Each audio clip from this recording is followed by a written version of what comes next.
Honorable member, you can't say the president is a traitor.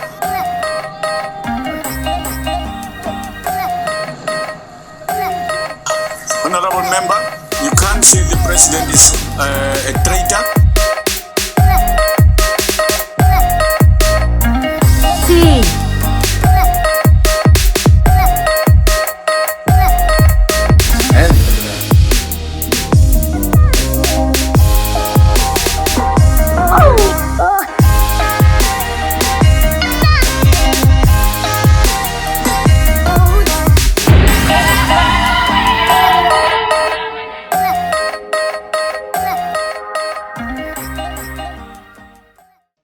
Hello, everybody, and welcome back to another show of TN.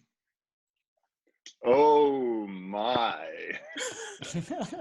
Yeah, today I'm very, very excited. I'm pretty much as excited as a castaway stranded on an island with Biostrath, largely because we have a super fan who decided he tried to apply for Survivor, and then he decided, screw that, he's actually just going to produce Survivor and make it so much better than what it was previously. And he is one of the reasons behind the cult season 6 of Survivor South Africa and the next timeline of Survivor. We like to call it AA, which is the after Afrikaans period. I think that's right. Yeah, that's what it is. So please welcome the one and only Leroux Botha. Hi guys, thank you very much for having me. It's a real pleasure to be on TNO this evening, and I'm very excited for this episode and talking with you guys about it. I think it's going to be a nice one. Leroux, thanks so much from our side. It's an absolute privilege having you on the show. But yeah, with that said, I'm just going to jump into our first section, which is the Golden Spear section on TNO. Wait. You're getting too excited, Kobus. I know we got Leroux on, but let's just slow down. Let's ask the guy how his level 4 treatment's going. This is the first day back, or the first day of level 4. How are you finding that, Leroux? Did you go for a job, Leroux? Actually, we are Afrikaans, our production company, falls under level 4 that we could go back to work today. Very small.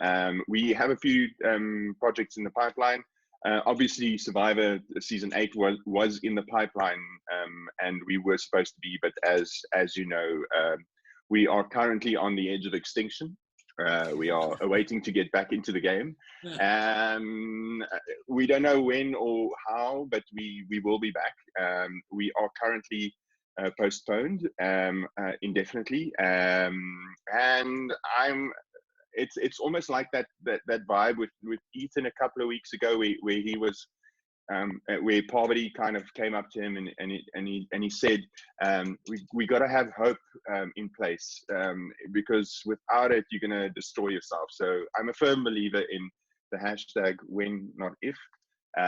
So we will be back, but the treatment's been good. We went back to the office today.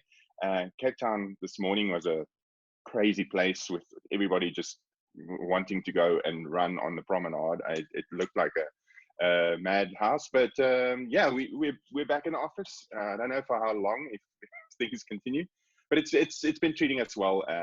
We've got a few projects. And obviously the landscape for how we create television and what kind of television we can create has changed quite a bit now with COVID-19. So it's an interesting period in the television industry for us. But yeah, it's been treating us well. Leroux, I heard it almost looked like they had a bull run there down in the at the promenade down in Cape Town. That people were just going all out. They were really hungered out to take their morning run. It was such I don't know what your language barriers on this is, but it was a show this morning. It's completely uncensored. Yeah, I think my sister made the joke. She said, well, if people are going to keep going that way in Cape Town, there might be a real possibility to invest in property there. so that's kind of where she was headed. Yeah, don't worry, Leroux. We are very fortunate that we have no BCCSA regulating us for the moment. So you can go all out. But Leroux, going back to you saying, the when not if sort of thing, and where we're hoping for the next Survivor. I know it's pretty hard to put a time on anything because the world is at standstill right now. But is the hope that we can continue to try and pick this up before the end of the year? Or is it more likely it's going to be the following year? Claudio, to be quite honest with you, at this stage, it is all up in the air. There is no timeline on this at the moment.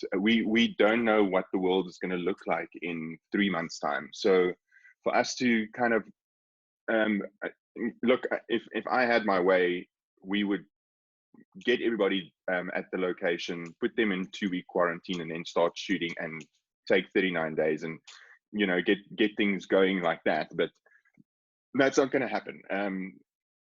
There are stringent measures in place now for filming any kind of show. I mean, this is the future. The way that we are recording your show now is kind of the future of where we are going to. But so if it's going to happen this year, I hope so. I can't promise it, but I would sincerely hope that we would get to a point where we can go and film Survivor, because everything is in place and things are really rearing to go. The lockdown has kind of crystallized the content rollout, the plans for season 8. So the first few, every week, every 3 days, I wake up with some new idea for a new challenge. So the content rollout for the season has changed a little bit with new challenges and new ideas that have popped up. But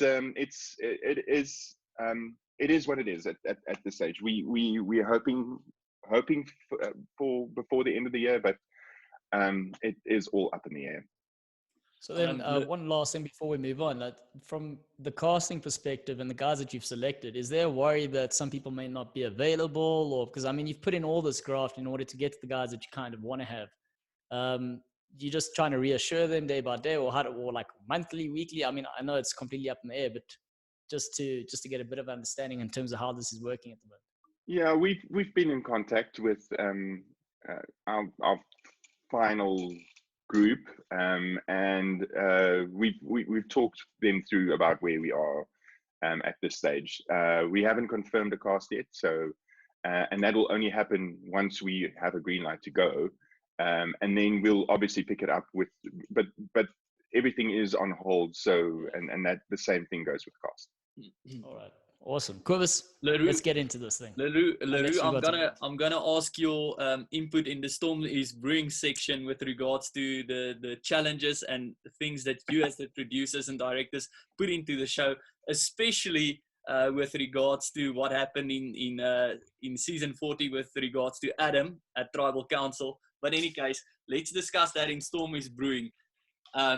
First things first, Golden Spear. I mean, I am burning for this discussion on Golden Spear, because once again, my favorite player, I know his name's gonna come up and I know it has to be unanimous, but obviously we can't spend the whole episode on just discussing how great Birdman there on Claudio's right hand side is. I mean, he's so good. Ben even got a tattoo of him of Tony on his chest. I don't know if you've noticed. But yeah, I agree with you. Tony is playing a phenomenal game this season, and it's the frenetic Tony that we got to know in Cagayan, and is still the frenetic Tony, but he is playing such a beautiful, nuanced game where he keeps everybody in his alliance and even people not in his alliance, like the guy on your shoulder, Ben, in check, and that is a spectacular way of playing, and he's doing a brilliant job of it. Him calming down Sarah, the spy shack, the spy nest, which is now developed from the spy bunker and shack, and then winning immunity again for the third time. Same challenge that we used for the merge in season 7 in Island of Secrets.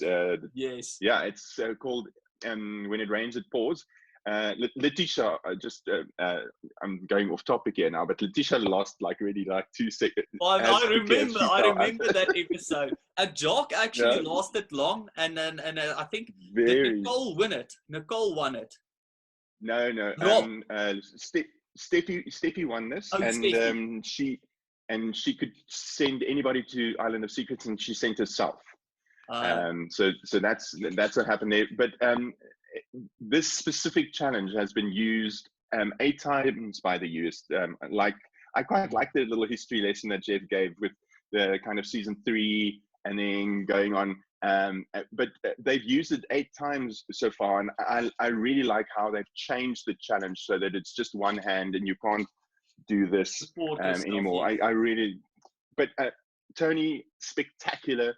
I really, really like his game this season, and that is why I fell in love with Tony, was because of Kagiyan, season 28, and where he played a phenomenal game. And that same Tony is back, but even Tony 3.0 is my favorite. I think. Well, not my favorite. Yeah, I have to agree with you 100%. You've got, I mean, he is the 3.0. He's the evolved version of himself, and he's this chaotic force of nature, but he's still got so much control. It's crazy. And in the previous episode with Ben, the other guy that was on our show, we spoke about 2 threats in terms of moving forward, and that was going to be a Kim and a Tony. And it was funny that the 2 of them came head to head. It was almost like a heavyweight poster between Ali and Joe Frazier. Who's got the heavier hand? And I love the when you juxtapose the 2 together, you've got this chaos, and then you've got this control. And it was interesting to see who came out. And I suppose that ability to adapt and ability to think on the last minute and able to use that to your advantage is what gave him the edge over someone who needs to think 3, 4, 5 steps ahead. And when it doesn't go according to plan, gets completely taken out of loop and stumbles a little bit. And I thought that's where a guy like Tony is absolutely smashing it this season. And he's been great to watch. Yeah, I think he managed to suppress his craziness. Like we've said before, Claudio, he listened to Baby Cakes' advice, but he still is who he is, So he suppressed it for the time being until he managed to get everyone calm, and then he decided he's going to strike, he's going to unleash the craziness. And I think the time is ripe for it. And as I think Leroux would agree, I mean, the game of Survivor, it's a lot about timing. Most people would say it's about information and timing.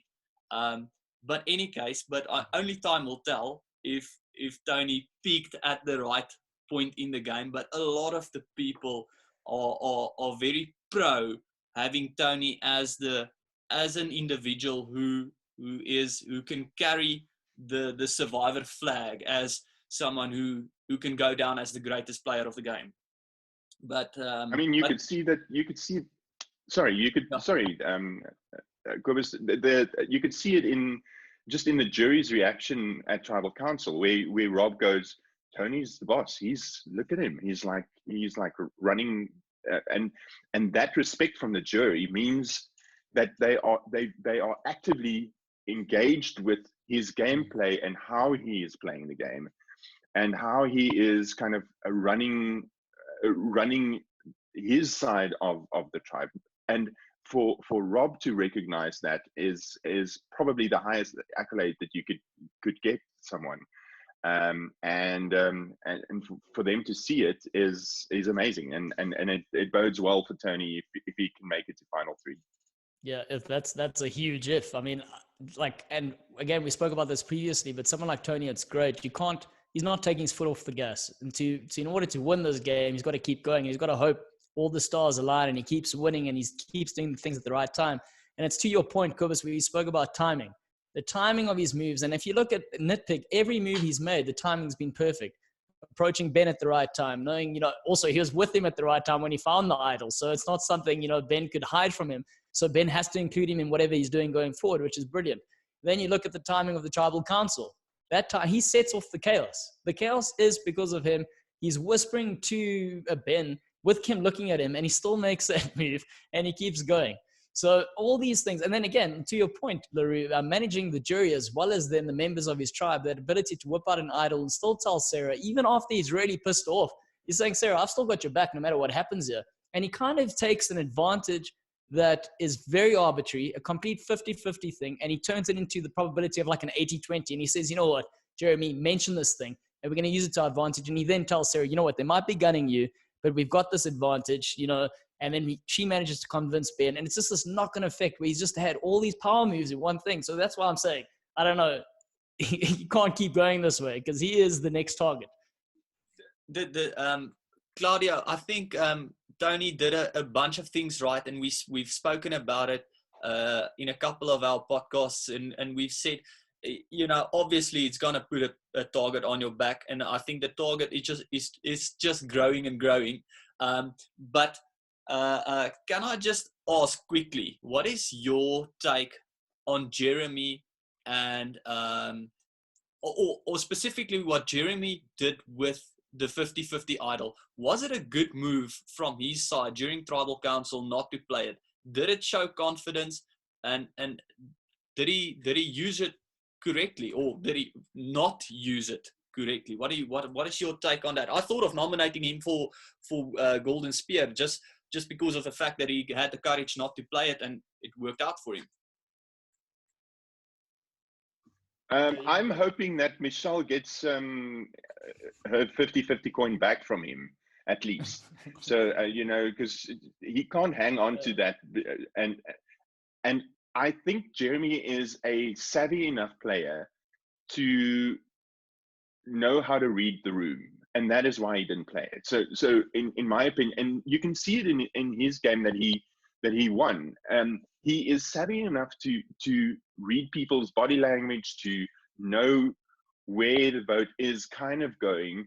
And he is very intuitive in terms of tribal council, and specifically in chaotic tribal councils like these, which I find very interesting that they are, because this is the third tribal council in a row that they not whispering all the time.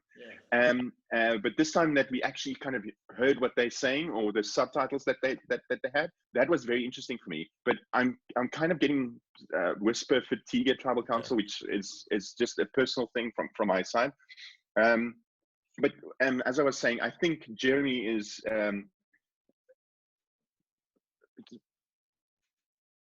savvy enough to know when to play and when not to play. And I can guarantee you, if you have a chat to him afterwards, he's gonna tell you, I looked into Kim's eyes, I looked into Ben's eyes, I looked into Nick's eyes, and I knew I was okay. Because of what was going on. And I just hope that Michelle can get a 50-50 idol back from him. I mean, that was the huge thing I was wondering. I was like, okay, great. So does that mean Michelle gets her idol back? I mean, I don't think Tony knew that Michelle gave it to her. That's the other thing. So that's going to have to be revealed afterwards.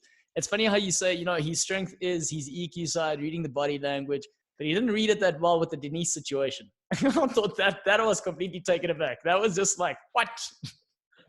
Yeah, listen, Denise is my spirit animal. She's my winner pick. I still think she has a great chance to win this game. That tied three with Denise, Michelle, and Nick, if they can make it to final three, she is winning this game. I think she is playing a super social game, which is really standing her in good stead.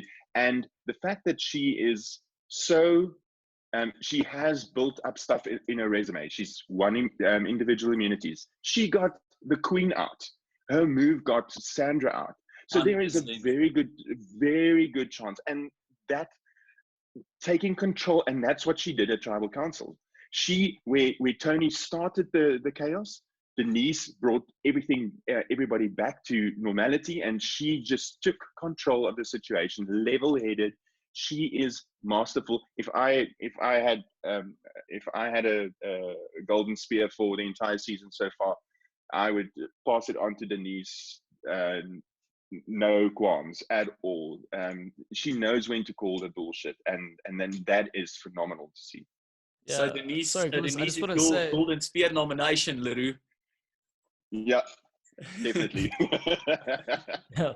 But back, I mean, I completely hear you and hear everything you're saying. She's managed to still play this invisible game, even though I don't understand why she isn't seen as like this huge immunity challenge threat, even though she's already won two. She's got 2-2 in him. And like you said, she's playing this social game where no one's identifying her as this huge threat, but she's always in the numbers and included in the first conversation to get whoever's out. And the majority, she's always in the majority of whatever the vote's coming. I don't know if that whole Jeremy speech, though, I understand she's taking control of the situation. You could argue that maybe she doesn't do it early enough because it kind of still goes against her because she doesn't take control of that situation there. And then the way in which she reacts to him with Jeremy then questioning, are you sure you want to do this? It kind of puts her in a bad light with the jury members. And also, this is something I know Michelle might not be getting the credit she deserves. And I want to mention her for Golden Spear for a couple of reasons. One is that obviously she gives Jeremy this advantage. Even though she's like overpaid for this thing. I mean, if I overpaid for a pair of shoes, you best believe I'm not lending it to my mate. That's for sure. But so she overpays for this thing. She gives it to Jeremy and she says, you know what, Jeremy, it's a 50-50 thing. Good luck with you. I'm on the right side of the vote. You're probably going. So she manages to save face. And if you've seen whoever gets voted off the island, they always give the tokens to her. So that's something in a game in which Survivor is very cutthroat. It's game oriented, but it's managing those relationships, and that's where she tends to be above everyone else, and it's never given as much credit as what I suppose it should be given. I don't know what you think. I've started. Leroux, sorry. I because I'm just jumping in here quickly. Go for it. I started rewatching season 32, Go Wrong, and if you rewatch that season and you know Michelle's winning and you kind of you follow that thread of the narrative, she is exquisite. Her manipulation, her way that she talks to people, the way that she's calm and collected and knows exactly what's going on all the levels. I mean, she is a masterful player. Yeah, and I mean, let's think of the aftermath of this. So Jeremy's safe yet again, which is exquisite. Like you were saying, it's 3 trials in a row. Couple of seconds just before he manages to survive. I don't know how the man's doing it. Also, if I'm Tony, I want to keep doing it because in front of the jury, he's looking like a hero. But it's someone Tony's not afraid of to take to the end. We know Ben is petrified of him. I don't know if it's because it's a grudge that he has because of the Sophie thing and Jeremy getting him back for the Natalie thing early on. But he's terrified of him. A lot of them are terrified of taking Jeremy to the end. Whereas I think Tony is the one with the CV at the moment that says, Jeremy, let's go to the end. I'm going to beat you because you're pretty much here because I saved you. And I also, something going back to Tony, what I really, really loved about what he did was him mentioning the whole blue collar worker thing for the people. He was like, listen, Ben, bro, let's keep the cops. Let's keep the firemen. Let's the soldier. We for the soldier. I must say, that was a stroke of genius. Just back to Tony quickly, but I must give it to the man. He is convincing, eh? I mean, Sarah comes back from tribal council fuming and he manages to calm her down. Yes, I don't know about you, but I think I would have treaded lightly around Sarah after that tribal council. But especially with Tony saying she's got heavy hands. Yeah. You got heavy hands, man. She's a very scary lady, Sarah. But apparently also she is super engaging and nice, and she sits and she listens to you and she engages with you. I had a quick chat with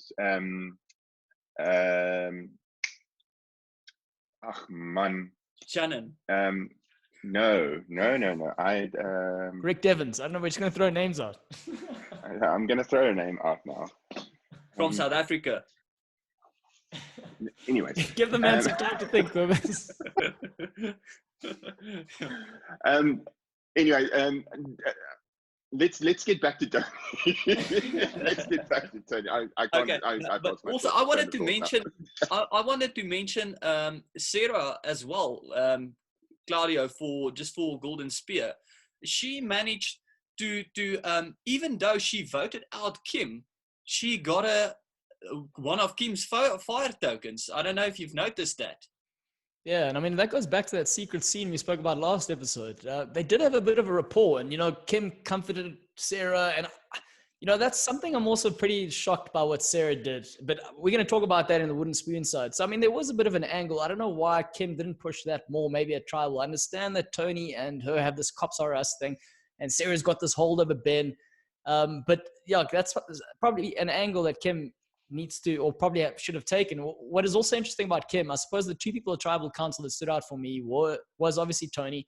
But I think Kim picked up on that reading as soon as that happened. Okay, look, they did speak right in front of her, so she probably heard her name. But the fact that she targets Jeremy immediately, I'm thinking, shit, she gets away with this. She plants the seed of doubt saying, listen, can you really trust Tony? I mean, Tony's crazy. Can you really trust him, When a madman tells you to do something, it doesn't matter how truthful he is. If he was abducted by aliens and he really was, if he's mad, we're not going to believe him. So it's one of those things. I don't know. What did you think about that, Leroux? Yeah, definitely. I mean, and Sarah specifically she's such a, what I was going to say earlier was that Sarah is so engaging, and her empathy for people is incredible. She gets under your skin like that, apparently. The conversation that I had that I mentioned previously was with Adam. I had a Zoom with him the other day, and we just spoke about a lot of stuff.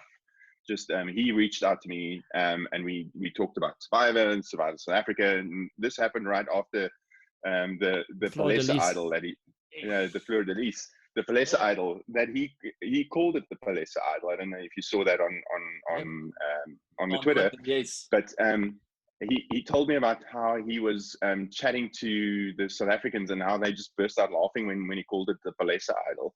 And he specifically said to me that Sarah is such an engaging human being, and she really gets under your skin.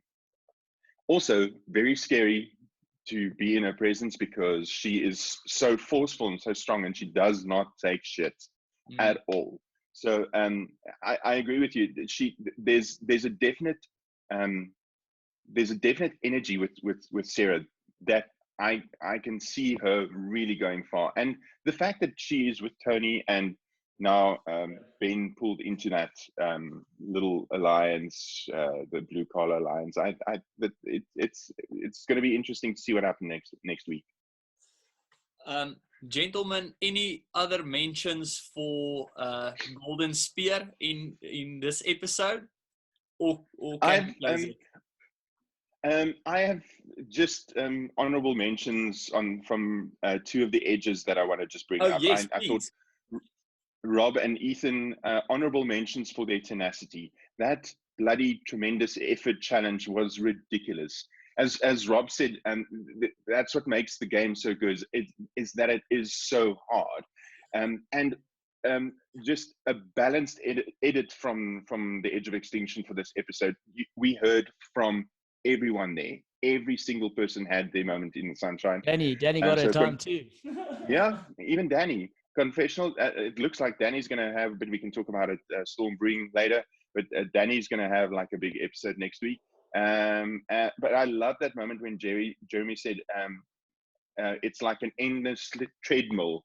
The game is like an endless treadmill, and the edges all go, oh, it's us today. That was us today. Endless.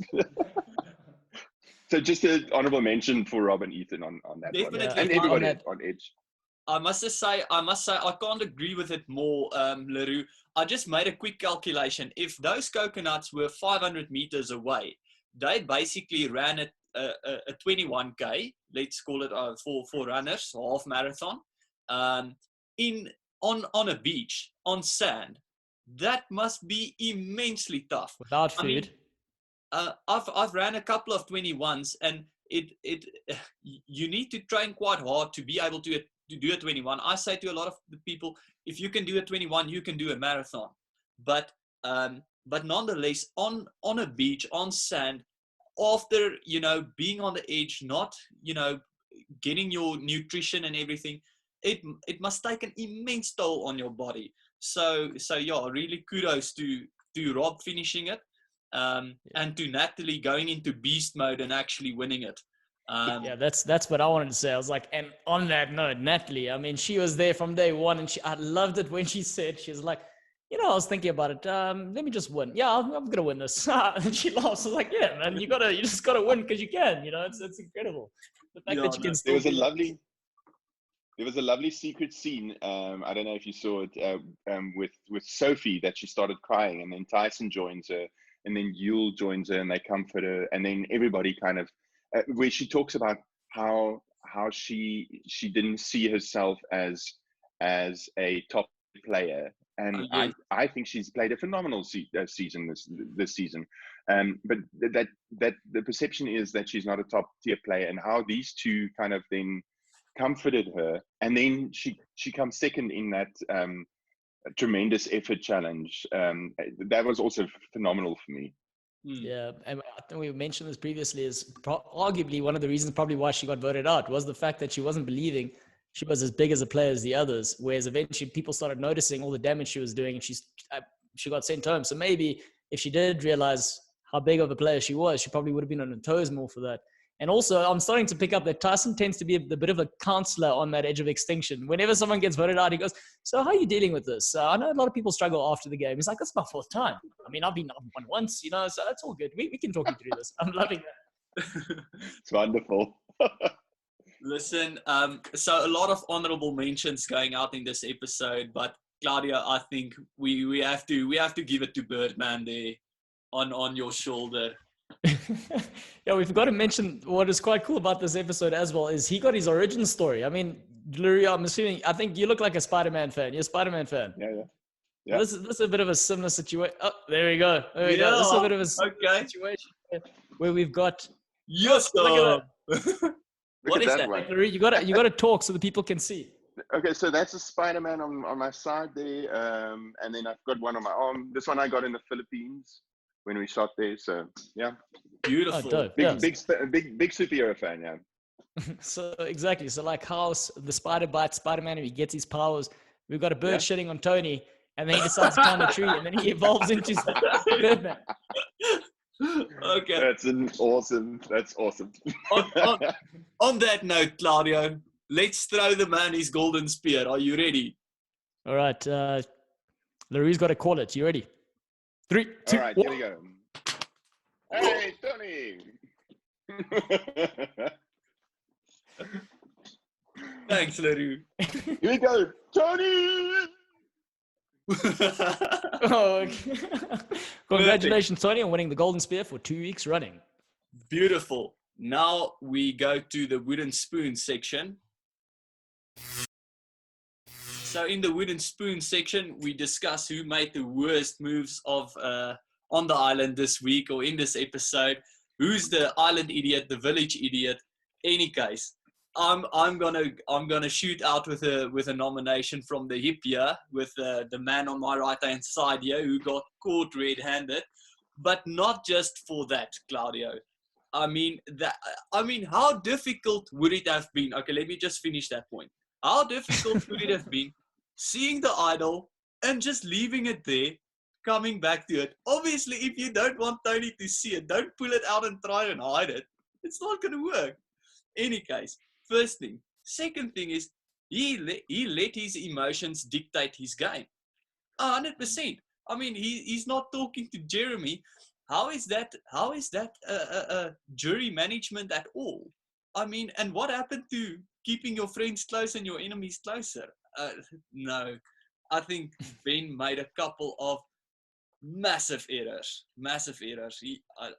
Anyway, what is your take on the Ben situation, Claudio? Yeah, man, I think you've nailed it. I think he is very petulant. I don't think he's thinking very much of the long term, but he is quite an emotional player. He does wear his heart on the sleeve. What's quite interesting is in the secret scene, I'm gonna throw this right at you, Leroux, but there's a secret scene where he goes idol hunting and he says he's trying to change his game. One of the things that all these players are very aware of is they're very aware of the public opinion of their wins. And Ben is one of those. He wasn't necessarily the one that got everyone excited. There was a lot of controversy around his win because of the Final Four making challenge and everything else. So he's tried to do something different. I don't think doing something different suits him. He's almost like a Rob in that sense, where Rob only knows how to play one game. He's playing one game. He is playing the social game. I don't think successfully, but it's fun to the point where now he says, okay, he's going to go straight into his game mode. And his game mode is quite a singular game where he goes hunting for idols. And based on the hunting of the idol thing, he completely forgets. He gets so excited, he forgets that he has Tony next to him, and he has that reaction. And you're like, dude, Tony's just told you he's got an idol. He's trying to mend things with you. And the first thing you try and do is hide it from him. I mean, so two things I want to ask you, Leroux. First thing is Ben speaks about his strategy in terms of idol hunting. He said, number one, he said he knew one idol was at the rocks. He knew the other one was close to the beach. So therefore, the third idol had to be somewhere inland. I mean, kudos to him for recognizing that Sophie's gone. He needs to go looking for an idol. But what I want to ask Leroux is, when you guys are placing idols or thinking of idols from a game context, is it random or is it very specific? I know the first one is always related to a clue, but when an idol is reflushed, I mean, you can see the American ones that they just tend to put them wherever an idol can be hidden in a way. What is your approach when you're thinking? You're just fishing for answers for when you get onto the island, man. Oh, you know, I might start at. I'm seeing right through this, man. I see you, Claudio. I see you. Look, there's a lot to be said for putting idols back into the game, and the general consensus in terms of the US is if an idol gets played, there's an idol that goes back into the game. And as much as we want in South Africa to try and emulate that, we don't necessarily put an idol back into the game, or wouldn't necessarily put it back just because it was played. In my opinion, it makes for better gameplay if there is some sort of a clue that gets introduced, or some sort of a clue that gets introduced at a challenge or something like that. That then will lead you to the fact that there is a new idol in play. It's not necessarily that we would definitely put an idol back if an idol is played. So in that regard, but also when we do return idols to the game, I'm usually the one who goes and puts it back into the game, because as a fan, I would like to see people find idols, number one, and if they find it, that they really worked hard to get to that idol, that there is some sort of payoff for the audience who watches the show to kind of go, okay, so it's not just somebody kind of walking around and looking in a hole and there it is. Boom, there's some real kind of method behind the madness. So in terms of idols, that's kind of where my head is at. Right, so finding idols only when there are clues. Check. I really, Leroux, I think you'll agree with me, but I really enjoyed it in Edge of Extinction when there was an idol hidden at the challenge. I can't remember exactly who had to get it. I think it was the lady with that heavy, I almost want to say Texas accent. I can't place was her it name. Not Aurora? I'm pretty sure it was Aurora who got it at the Edge of Extinction. Well, at the challenge. Yes, but yeah. Any case, but that was quite a cool thing to see how getting the idol, you know, it took some effort. And it is more. It's the same thing that. There's more. Sorry, it's the same thing that absolutely. It's the same thing that happened with Meryl's idol that she had to find in season 7, where her and Dante got the clue at the Biostrath reward, and then that idol that was hidden at the end of the game, she had to strategically place herself at the end of the game to, when they finished the side puzzle, to then kind of go on her knees and find the idol, because that is where the clue. And for the audience, the payoff on that is amazing, because you know that there's a clue to the idol that comes through. You know where it is. When you go to the challenge, you get told, okay, ting, there's a light that kind of goes up on where the idol is, and then it is the whole thing: will she or won't she? Is she going to get it right, or is she just going to fumble this up? And if she's in a costume with Yes, that's a what I want to bikini talk top, about. yeah, where do you hide it? I mean, it's and that's the type of thing that makes, for me as a Survivor fan, makes me excited about idol play and idol hunting as well. Yeah, and I think the idol's like this double-edged sword, you know, you go looking for it because you know it gives you that advantage. But if they find you with it, you know, you're a huge target after that. And then to your point, in terms of not knowing where to put it, what happens like from a wardrobe perspective? I mean, is it the castaways go, cool, I'm just going to go in this bikini. I mean, not even thinking in hindsight, they might need an idol and stash it somewhere. But like, how does that work when you guys are getting them on the island? Do they just choose their own clothes, or how does that work? Do you guys dress them? Because I've read from an American Survivor point of view, they do. There was that famous story about Cochran. He never wore white beaters in his life, but they dressed him in a wife beater, for example. Yeah. So when we do a casting, when we have our final cast kind of done, myself and the wardrobe stylist would then sit down and kind of go, who's this character? Who is this person going to be? Okay, so Claudio is a runner. He likes to play soccer. Maybe have him some soccer shorts as part of his wardrobe, and then kind of build the character around that.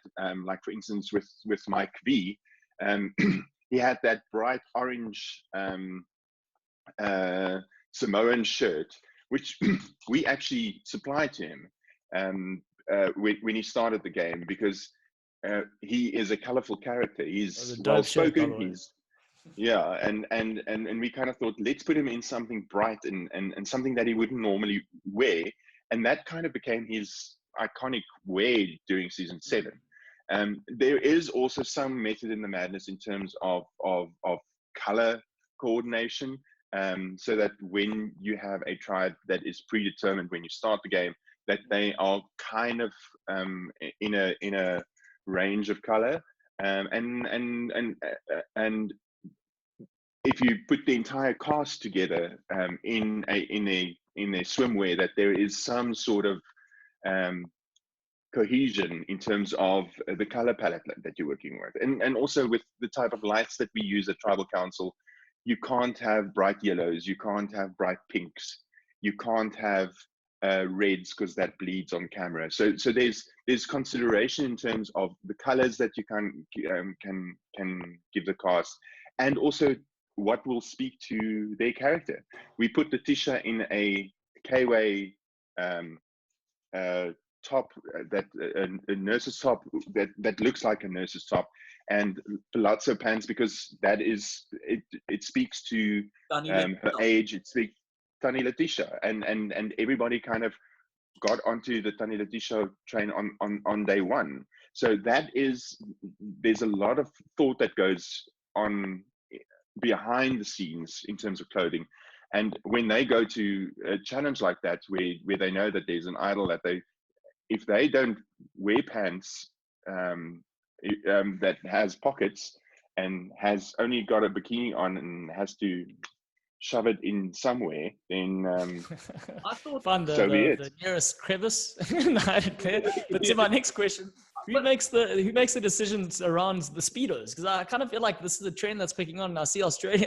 That's you.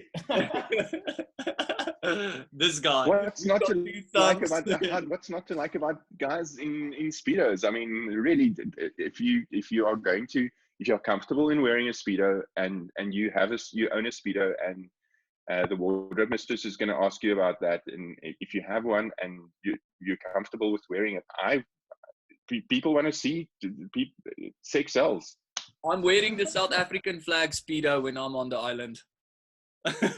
Yeah, I'm just putting it out there. I'm willing to do that.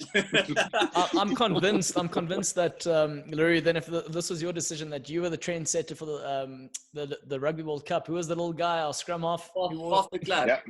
Faf de Klerk. That was your doing, Leroux. Well done. We got the Prince William Harry. Yeah. It's kind of Nathan's idea, because he had the South African speedo on. in season 7. Oh, damn, no, I don't want to be a copy.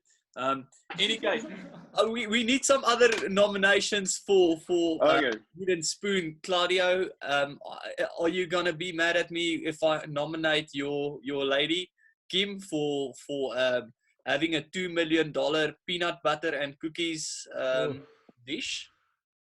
No, I can't be mad with that. But you do know all the ladies are my ladies, Cobus. That's how I like to play the game. But anyway, Oh man, coming no, out. but I love the fact that when she goes home, Glaciers she goes inside home, of you. but she lands up at Exile Island, and the first thing is Wendell tells her, "How's that peanut butter breath, Kim?" I love that. That was my favorite. Yeah, I'm definitely on that train. My nomination for Wooden Spoon would be both Kim and Michelle for stepping off. Did you see how many people fell in this episode? We had Kim fall when they arrived back from Tribal Council in the beginning of the episode. Then we had Rob and Ethan and Danny on the edge falling with that horrible challenge. And then the literal fall off from the challenge by Kim and Nick and Michelle. I mean, there's a lot of falling happening in this episode. But for me, the Wooden Spoon would go to Kim and Michelle as well. I mean, for peanut butter, and then at Tribal Council where you hear Parvati saying, "Kim, why?" No, why? And Boss and Rob just shaking his head. It's ridiculous. But speaking of Parvati, is there something about peanut butter with this cast? Because 2-3 weeks ago, Parvati and Danny also bought peanut butter. What is up with the peanut butter thing? Tyson's peanut butter just set the trend, Leroux. Yeah, man. no, I do. It's got to do with something with the fact that they call it PB, and Tyson ate the peanut butter, and he gave his personal best coming back into the game. So they're like, these things are synonymous with each other. Let's have more peanut butter. So that is the thing. But going back to Kim's fall, it kind of is like a foretelling as to what's going to happen in the season. And I kind of summed it up as like a gone in 60 seconds in a way. Like she's the Angelina Jolie, like gets put into the red hot car and she gets flown off the island within 60 seconds of the whole Tony debacle. But the other thing about Kim though, and if we got to really, really apart from, I just don't get you going on to Survivor and now you've upped the stakes to 2 million and they say, here's cookies and peanut butter. And you go, yeah, that's a great idea. It just also shows our complacency can set in and like play with your mind when you're out there for such a long time. I mean, I'm sure you see that red-handed. But her decision, I think her biggest issue, and it goes back to what I was saying, where you've got a Tony who knows how to think on the fly and he knows how to make things work for him. You've got Kim who needs to be 3 steps ahead for her to be successful. And she likes full control. She's a bit of a dictator in that way, but in the best possible manner. She doesn't just like saying, cool, let me work with Kobus or Leroux. Let me work with these two and then try and start infiltrating. She goes, no, I've got an idea. Let's get off Tony. And she goes to everyone. So her big mistake, and this is the first thing that set off flags for me, was Ben. She goes to Ben. She assumes, they voted together. So now Ben is the guy she's going to trust. And that was a big no-no because what does he do? He runs back to Tony and Tony then has the power with all the information. So that's probably the thing that sinks her game in the end. I also picked up that, Claudio, I was completely taken aback. I was totally surprised by the fact that she mentioned the idea of getting Tony off in Ben's presence. I mean, Ben was called up when Sarah, Sophie, Tony, and Ben stood up in Tribal Council and decided to vote off. When was it? It was after the Adam vote, but they pulled that move out. But so it's clear that Ben is aligned with Tony. I don't think that was a good idea of putting it out there because that blew up her whole game. And then secondly, Kim had other options. She could have rallied up Michelle, Jeremy, and Nick and Denise, and they could have sent home either Sarah or Ben. So they had options, but she didn't capitalize on it. Leroux, what's your take on it? Yeah, I think she grossly misjudged her position and where she was, and the fact that she had the moment of clarity in the beginning of the episode where she kind of she had that whole thing where she said it's time for me to take a step forward and kind of get going on this. And that moment of clarity, and then I think she took it too far. I think the excitement of getting into a power position for her, that she was in her entire season in One World, she was in that power position, and now suddenly she had that vision of, okay, I could be back there. I could be back in that power position. And I think she misjudged the rest of the players that she was playing with. Yeah, she definitely gets excited because she's trying to claw way to the top, and she sees that opportunity and she's like, this is the moment. So she gets completely taken away with that. But I also want to mention, I know you guys were saying, and you were mentioning, Leroux, how great Sarah is in terms of being engaging. And, she's very, when someone is very forward with you, we saw Tony do it to Nick. Also, Nick needs to get mentioned, but he does it with Nick, where you get put on the spot. But if I've got to be really critical and I've got to say, okay, cool, tribal councils just happened. We understand she's fiery. We understand that she's going to react the way she does. But she blows up right in front of everyone at tribal council straight afterwards. Now, I always think that's a cardinal sin. We saw what happened in Jacques with last season, where he has his moment. He's had his power move and he kind of says the wrong thing. She says that. And by doing what she does, she completely makes everyone aware. I mean, they already are aware. But she makes them very much aware that the Tony Sarah combo is a combo, and that she's going to stick with it regardless of what's just happened. Whereas if she's smarter in that approach, she goes, okay, cool. She plays her calm. Next day, she then goes, cool, Tony, I hear you. She goes to the others and she says, you know what? I can't trust Tony. So then what happens? Other people start bringing her into the alliance. They start bringing her into the chat. Maybe next time she's not at the bottom because she's got a closer relationship with Kim. I mean, it's just a no-brainer. But her reaction to what she has, despite the rapport that she has with Kim, means that Kim excludes her from any plans going forward. And I don't think that was a good move because now she's stuck with Tony going to the end. Yep. Agreed. Claudio, what I quickly he makes such a convincing case that sometimes you just can't disagree with him. Yeah. Agreed. Agreed. There's a bit of Tony in Claudio. I've mentioned it before, but any case, Claudio, what I quickly just wanted to mention was, and Leroux, you might also want to weigh in here, but when Tony was, or when Ben was actually talking to Tony at some point and asking him if I'm on the outs or if he's on the outs, Tony said, he said, no, you're definitely with us. But he said, his body language contradicted to what he was verbally saying. And he said yes in this way. And I just want to know if you picked up on that, and whether that is a telltale sign of when someone is actually lying. Well, I would, anytime somebody says, yes, you are with me, of course, I'm going to kind of go, buddy, that kind of body language, not weighing up.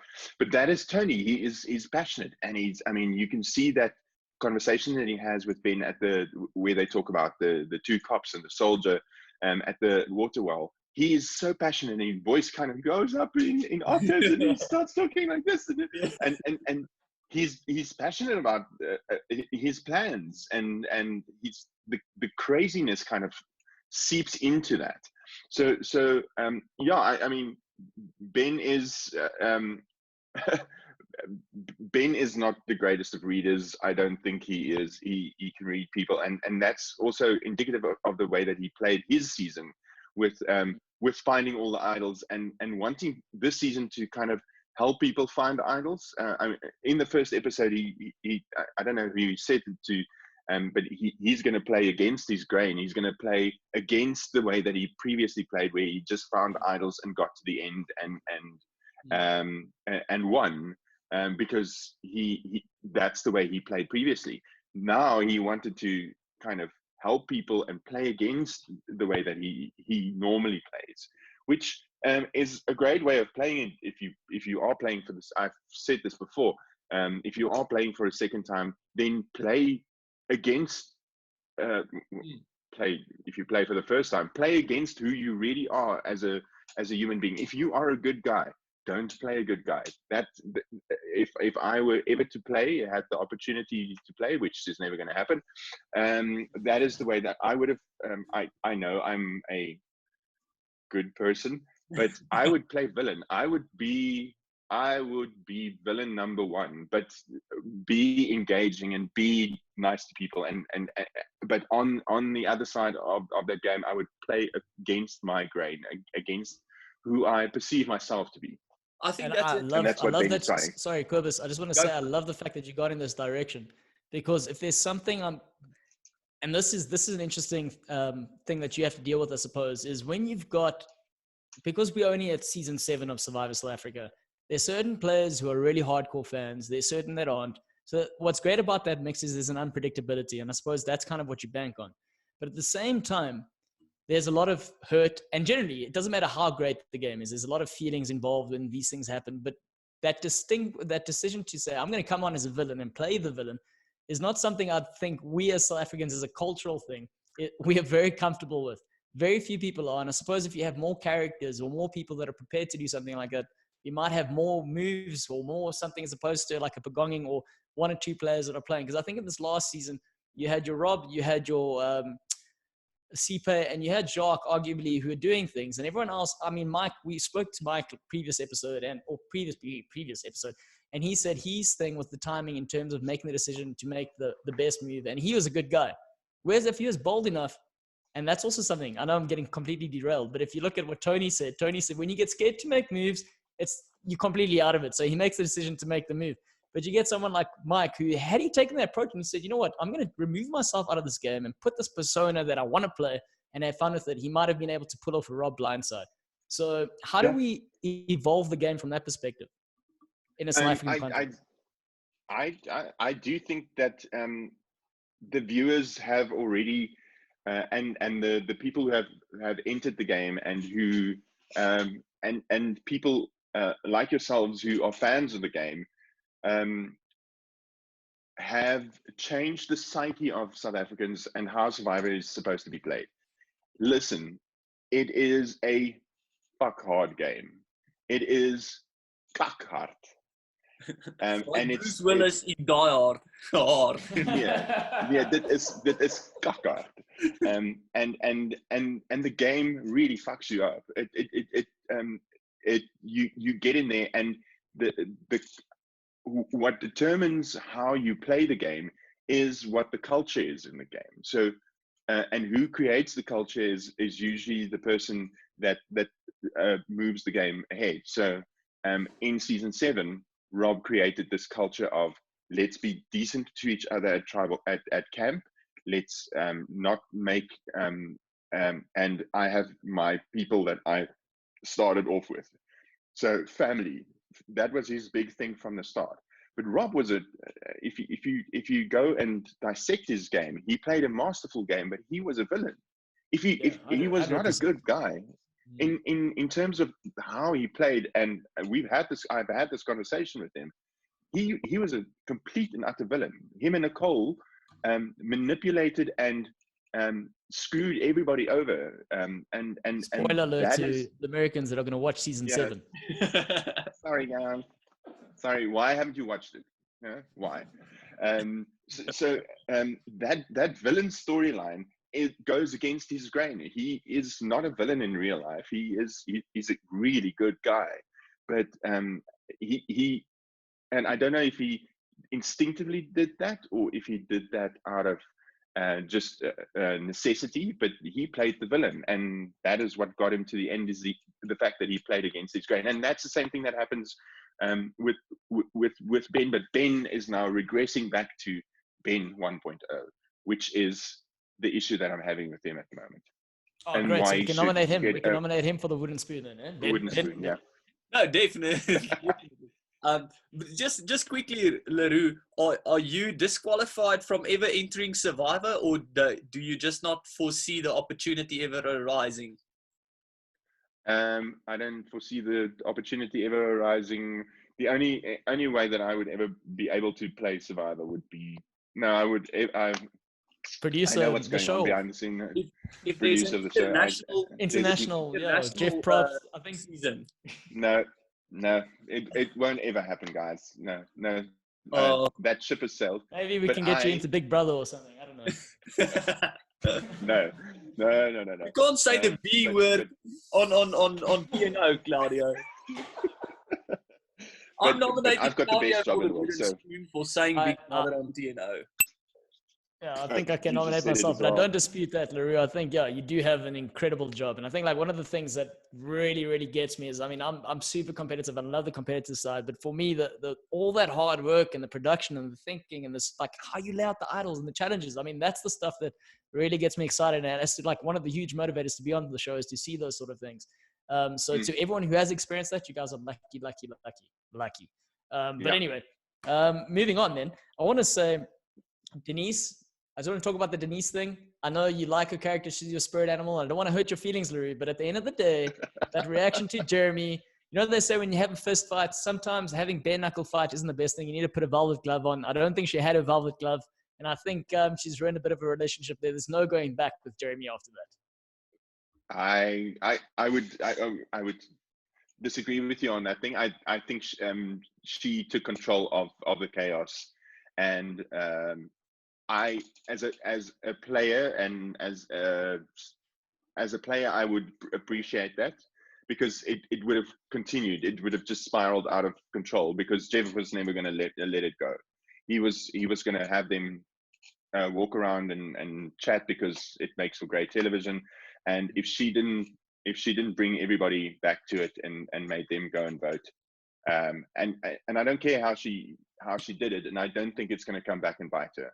She's going to, and we'll get to that in Storm's Brewing, but I think one of the first scenes that we're going to see next episode is Denise and Jeremy having a conversation about how she shushed him at Tribal Council, and that she is going to tell him that somebody had to take control. So yeah, that's just my opinion that we're going to see, and I don't think it's going to bite her in the butt. I'll stand down there. I'll let you have that. Okay, but thanks for all your nominations for Wooden Spoon. I think for this episode, I really think we must give it to Claudio. But let's give it to Kim. I think Kim deserves it. But seeing as Leroux is putting Kim out, I think, and Claudio, I know you've got reservations to giving the wooden spoon to someone who's gotten the boot, but she's on the edge of extinction. She's got an opportunity to re-enter the game. Are you with me, Claudio? Can we award Kim the wooden spoon? I'm with you. Okay, good. Leroux, you can go for it. If you said thank you. No, then I was gonna give it to you. Any case, Leroux. Kimmy. Beautiful.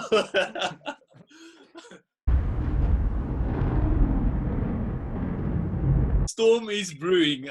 This is the part where we discuss what's to come, and maybe what we would have done if we were on the island. But I think the first thing that I want to quickly touch on, which a lot of people are talking about now or after this episode, is the whispering at Tribal Council. How do you feel about the whispering at Tribal Council? Leroux, I know you said you get sort of like whisper fatigue, and I think that was, you put it beautifully. That is how I felt. I felt like, gee whiz, isn't Tribal Council all about voicing your feelings out loud in front of everyone? Is that not the whole purpose of Tribal Council? Are these people taking, are they sort of like taking a chance and bypassing the rules? I don't know if there's rules about that. Maybe For me, you can tell us, for me, well, there's no rules on it, but for me, the special moments when the whispering at Tribal Council happens, I'm thinking of Second Chances. I'm thinking Island of the Isles. The moments that it happen, where you kind of go, oh my goodness, this is so exciting, because we don't know what's going to happen, and they are now whispering to each other. But now we've seen it 3 episodes in a row, and I'm like I said, I'm getting fatigued of it. It was fun the first time, and then the second time you didn't know what they were saying, and you don't know where the vote was going, and it was a little, and now you know where the vote's going, or you don't know where the vote's going because there's subtitles and it's just chaos. And like I mentioned earlier, I do think that is the way that Tony wants it to play. He's a chaotic player. He is so happy when there's chaos, and that he thrives under those circumstances. So for me, once is fine. It's exciting. As a viewer, I'd love to see that. Twice in a season, awesome. But 3 times in a row, it's a bit too much. Yeah, Josh Wigler on Twitter said they should actually give Jeff like this big timer, sand timer. It says, okay, guys, if you want to start whispering, and go and let the sand timer, and then once that's done, that's done. I mean, that would be better for me, but to make it part of that, and tribal council is sanctity, that you walk in there and you are amazed about just how beautiful it is, and then you walk in there with trepidation, because even if you have a individual immunity necklace around your neck, you are still worried about the people that are with you on that tribe, and if and in your alliance, and if your plans are going to work out, and so to have that happen on tribal council so often just kind of it breaks the moment for me. Yeah, and I think from one thing you love saying, and you're completely right when you say the reason Survivor is a great game is you have the action, you have the drama, and you have that talk show part about it. And when the whispering happens, you kind of remove that. So my opinion is I enjoy whispers when I'm eating them watching the tribal council, as opposed to actually seeing it all the time. So those are the sort of whispers I'd encourage everyone else to be having. Yeah. I mean, the other thing is, going back to Tony's point, I suppose it's happened 3 times because, like you mentioned, in terms of what Rob has done, because he was the player in control, he creates that sort of those conditions, that environment. And I suppose Tony's doing that because when there's transparency, it's not great for his game, and he's done that. So this could be a result of Tony. So despite the entertainment he's giving us, he's also giving us too many whispers, Tony. Don't like that. Don't like that either. Yeah. Then just quickly, I'm coming on from a completely different angle, but I mean, this question has been bugging me since we've seen Adam being voted off, Leroux. I mean, he called the fur release. I'm not 100% sure how to pronounce that. You're doing great, Cobus. Anyway, but he called it his Palesa idol. And what I want to know, what the question burning inside of me was, whose idea was it to hide it at Tribal Council? Was it yours, Leroux? Yes, it was my idea. I must be honest. When we went to season 6, I was doing quite a lot of research. It was our first season, and it needed to be spectacular. They did. The US did mention with season 3, with Second Chance, that they Jeff Probst mentioned in an interview that they were considering putting idols in different places, and in that article he mentioned maybe we'll put one in tribal council, maybe we'll put one in the voting booth. So that happened whilst I was kind of prepping and coming up with the twists and turns of season 6. So I got the idea from them, but the actual and I went to Val Groenewald, who is our art director and production designer, and I said to her, okay, he needs a special. Is it she? She, yeah. He needs a special shout out, because the stuff that you guys phenomenal. Have is, when I compare it to what I see on the US stuff, that's one of, especially the last season, like that's one of the standout, the octopus and everything. Wow, man, so good. Anyway, sorry, continue. So I went to Val and I said to her, okay, Val, we need to come up with an idea of putting a hidden immunity idol at tribal council. So these are the ideas. I was thinking Nico's podium, or maybe in the voting booth or something like that. And she said, leave it to me. And she then presented this idea of having the golden medallion, which it was in Nico's podium, and it was part of that podium where he put the voting urn down. So for and she came up with the look and feel of it, and the actual and that thing literally just popped out. You had to press on the side of it, and then it would the golden medallion, the immunity idol would pop out. That is next level. Funny story. Yeah. Funny story on that. Yeah. So on the night that Palesa actually went up to that podium to get the immunity idols, she was briefed beforehand by production on how it would work, so that when she gets up, so she has this clue, she knows exactly where it is, she knows exactly what to do, and she goes up and she presses this thing. And we had a whole bunch of rain the previous day, so and that's all made of wood. So It swelled. Literally the wood that was surrounding the medallion swelled, and it had swollen so much that the medallion couldn't get loose. So we had to reenact that scene. We had to get our department in to come and help it. And those things happen. But I think the reaction that you got on screen was still the same thing. But yeah, that's the magic that happens behind the scene. Behind the scene.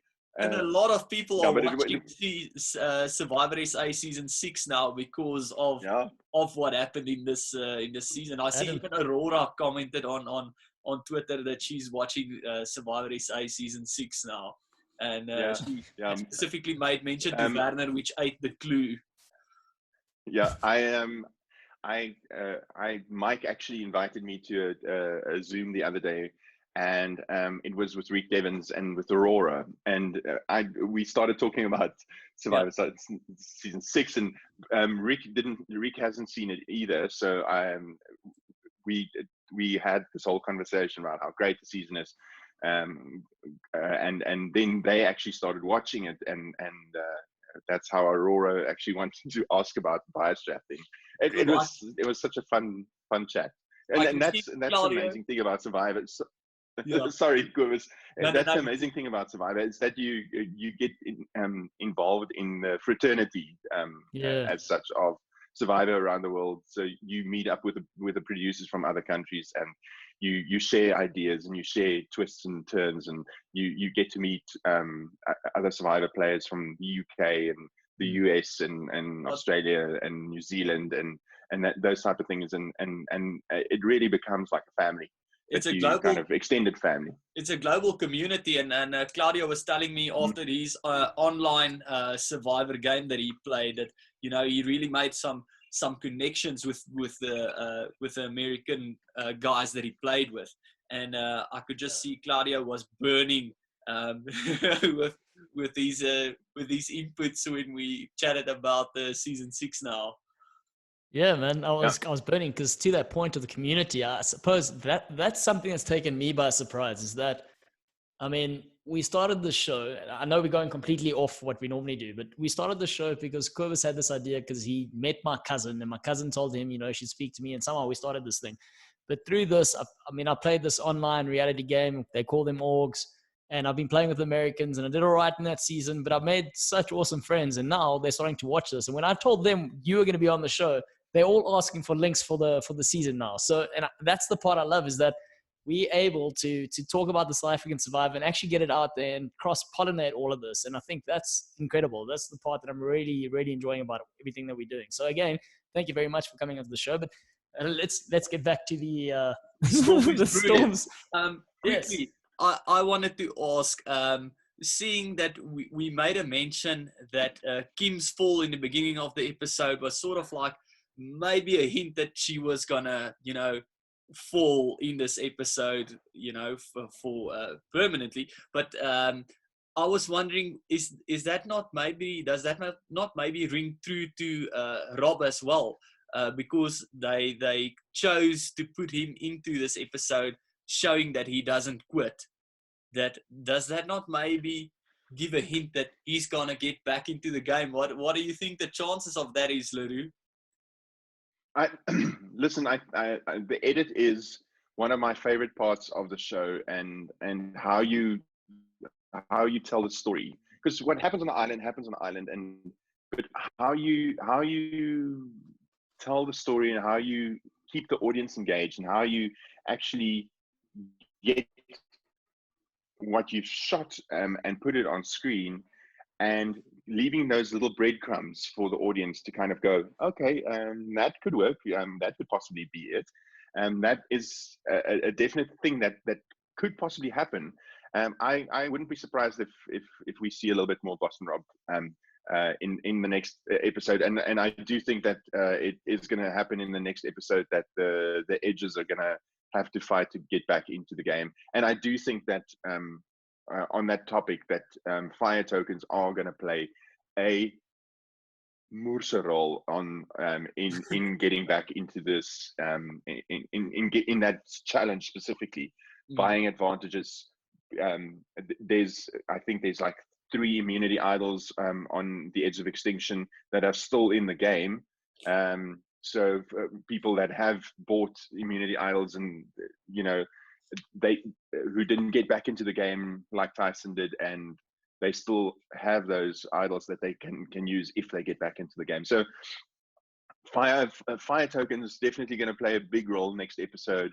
It's a 2-hour Ben Ultimate episode, and I do think that is going to have a hell of an influence in the game. And I do think we're going to see the edges fight to get back into the game. So do you think, if I'm hearing you correctly, I'm getting the vibe that you think Boston Rob's going to make his comeback, his great comeback? I want to say yes, but the edit on that would suggest that he's going to get back into the game. But I would not be surprised if it is somebody else.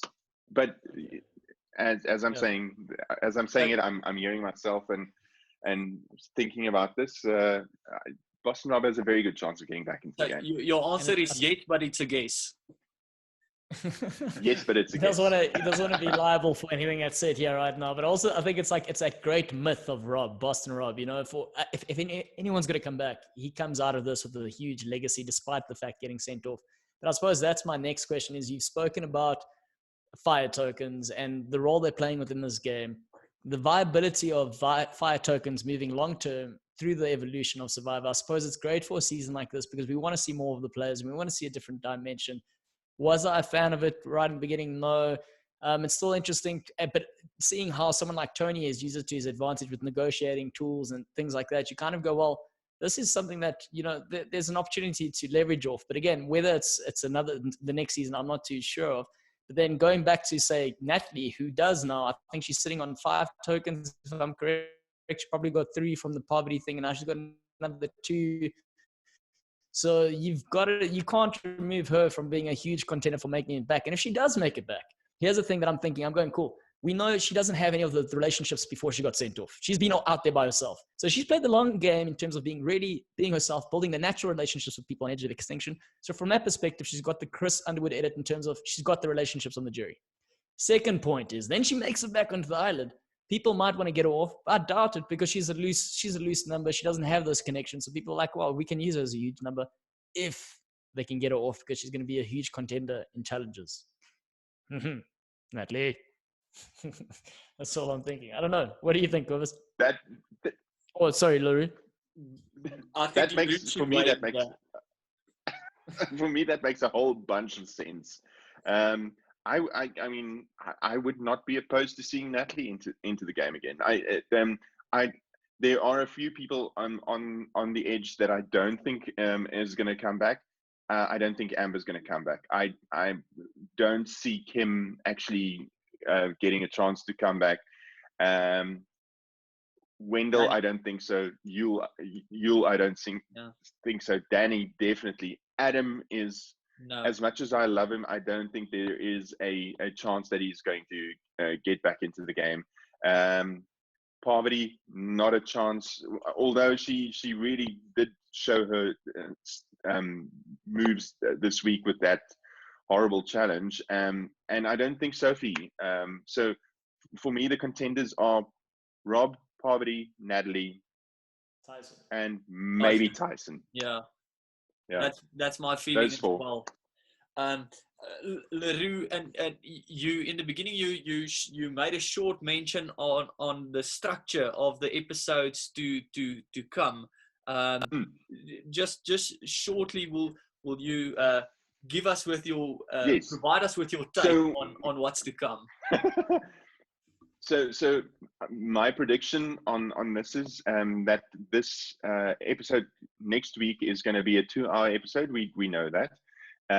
It's well publicized that that they've shortened the finale, which is the week afterwards. So next week, I'm thinking we are going into a final 7. We're going to lose somebody in the first hour. Then we are going to have the edges play for a returning spot from Edge of Extinction.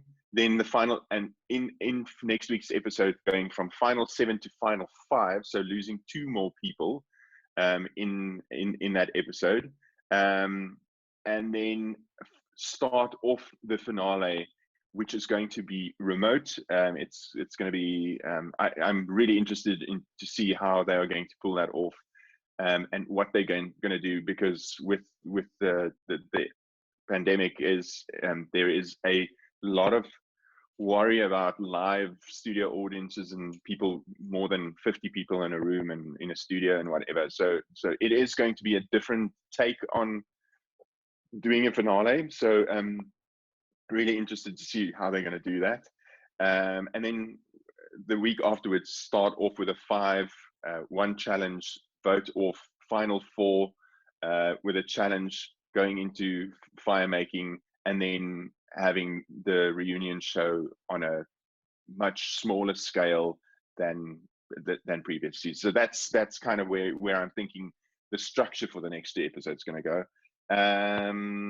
I do think that my prediction is that I think Nick, Michelle, and Denise, if they can stick it out,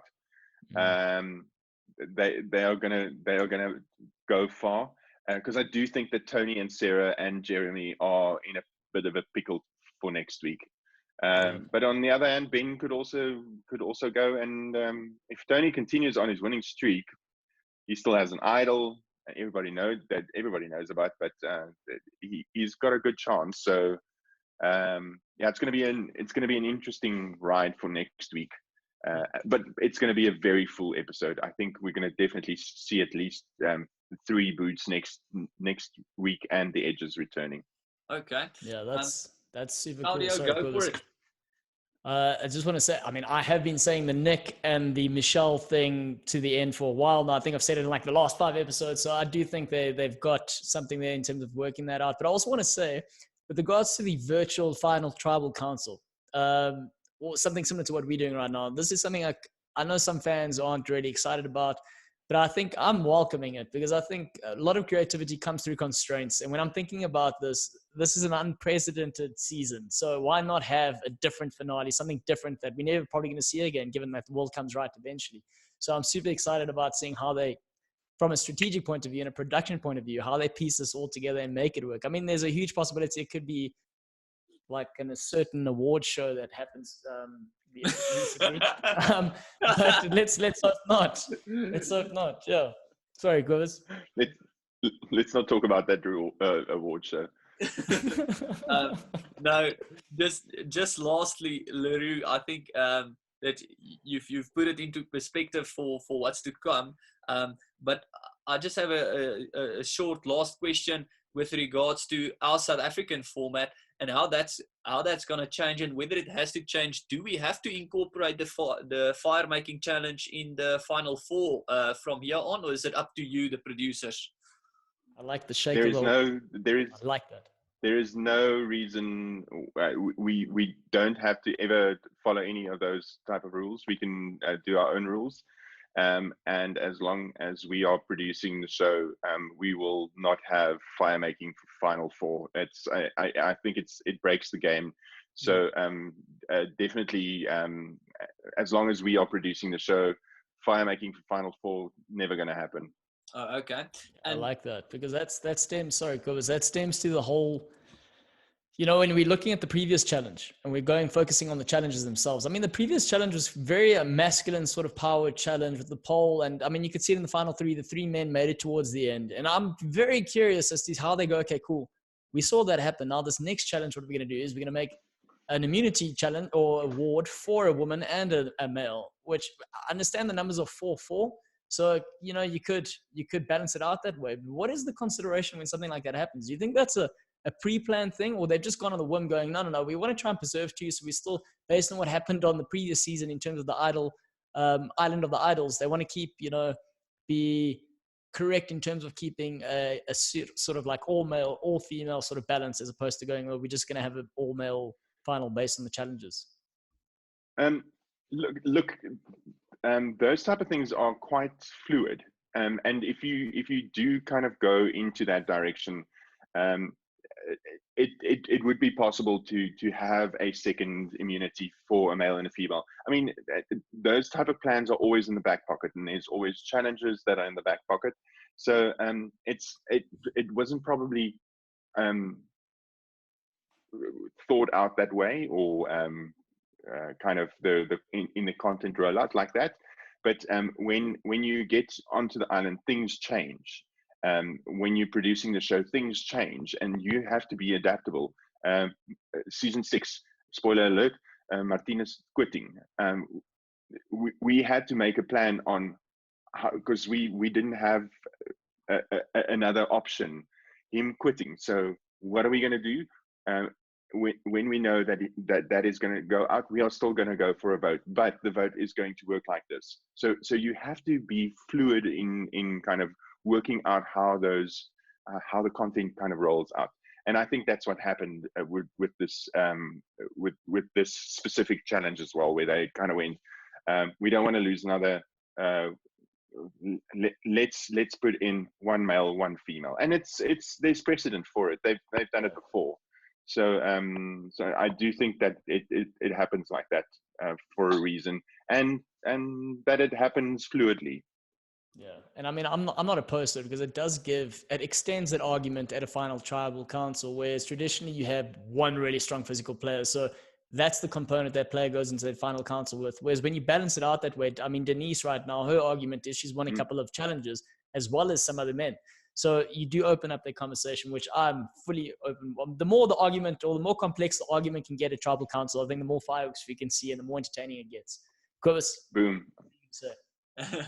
No, I wanted to ask if there were any closing remarks from your sides for this week's episode, or is there anything that you further want to elaborate on with regards to what is to come in the following episodes, or can we call it a day for TNO episode 12, Winners at War? This is getting hungry, Leroux. I just want to say thank you for inviting me onto the show, and I've had a great time. Thanks for you guys for actually just reaching out and getting me on. It's been fun talking about this amazing season of Survivor, and thank you very much. Thank you so much for coming, man. Leroux, thank you for coming, availing yourself. We really appreciate it. That it was something different having you on our show, and getting the perspective from a producer and a director. And we've said it many times on TNO, but we think we are very privileged to have superb production quality with regards to Survivor SA. So yeah, thanks for doing that as well, and once again for chatting to us. Yeah, and before you go, Leroux, there are two things I want to say. I know I've always got to get the final word, because you must hate this. There are two things. The first thing is, whenever I hear the 50-50 advantage, I always think of Mendoza's let's go 50-50. So I don't know. I know. So rest in peace, Mendoza, you're a champion. But the other part is, we're messing around with all the soundtracks for season 40. Would you consider having a 50-50 advantage and putting that soundtrack in the background? Let's go 50-50. I really don't like the new kind of music stance that they're going into. I'm a purist maybe in that.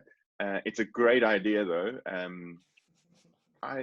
If we were ever to have 50-50 that advantage, I might consider it, but at this stage, I'm kind of sorry. No, sorry, No, that was not just me gonna happen. poking some fun Yeah, there. Then before we go, Classic Leroux, Claudio. your winner prediction. Your winner prediction. Yes, Be yes. bold Give enough us to. your winner pick.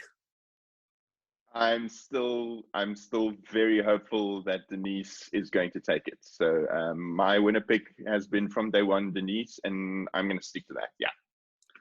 Cool. Well, I think we'll send you a TNO buff with Denise's name on. Claudio will do a design for you if I can offer his skills. Of course, we need to chat about this offline. Cool. Season. And also, Then Leroux probably knows where to get them made. So we need to chat to him about it. And then I'll send you guys Island of Secrets buff each. So we'll sort that out. Oh man, Yo, ready for the that's you. next season, guys. Booyah! Okay. Yeah. Thanks. But also to everyone who's following this, if you guys do want to watch Survivor South Africa, we're going to put up the links so you guys can follow our channel. We'll let you go watch. You have to watch season 6. You have to watch season 7. Season 6 is a great crescendo because it's a bit of a cult status. Like it's what you've done there. It's unique. It's unique to what we've seen in the Survivor world. And you know what the funny thing about the whole Jeff Probst and the Fleur de Lis thing and the Idol? Watch next season. They're probably going to do that. I'm just saying. Just watch that space. So if you guys want to watch, if you want to follow us, our hashtags are in the corner there. And at the last but not least, have a good evening. Alrighty, Leroux, Claudio, thanks for joining me Cheers, for guys. another episode of TNO. Yeah, keep it real. Bye bye. That's Cheers, new. guys. Nice to see you.